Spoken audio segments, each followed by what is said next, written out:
সকালে উঠছি ওইটা দেখি ঘরে কোনো বাজার টাজার কিছু নেই, ডিম আছে আর পেঁপে আছে।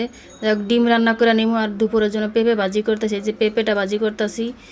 এই পেঁপে ভাজি আর ডিম দিয়ে দুপুরে খামো। আর আমার বাপে গেছে বাজার আনতে, মনে হয় এখনই বাজারটা নিয়ে চলে আসবে। কি আনে না আনে জানি না, কতক্ষণের ভিতরে মনে হয় চলে আসবে। গেছে তো অনেকক্ষণ হয়েছে, এখন সারা বাজার ঘুরবে। কেউ এইটা খায় না, কেউ ওইটা খায় না, মাছের বাছাবাছি করে, তো এখন মাছ আনতে অনেক কষ্ট।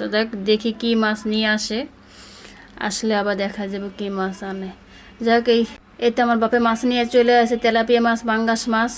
এই যে আমার বিড়ালটা কেমন করতেছে মাছের গ্রানে, মাছ দেখলে আমার বিড়ালের রাখা যায় না। এই যে মাছটা ধরছে, মাছ নিয়ে এই হায় রে, মাছ নিয়ে দৌড় দিতেছে।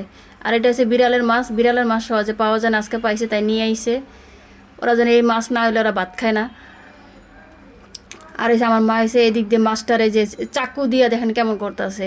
বাজার থেকে কাইটে আনবো কিন্তু পায় নাই, এই কারণে নিয়ে আইসে ঘষে নিতে আছে ভালো করে। আর এখানে হয়েছে আমার ভাইয়ের বউ কাটতেছে, মাছ কাটতেছে, লগে আমার বাপেও দেখা দিতে আছে, কারণ আজকে লোক পায় নাই।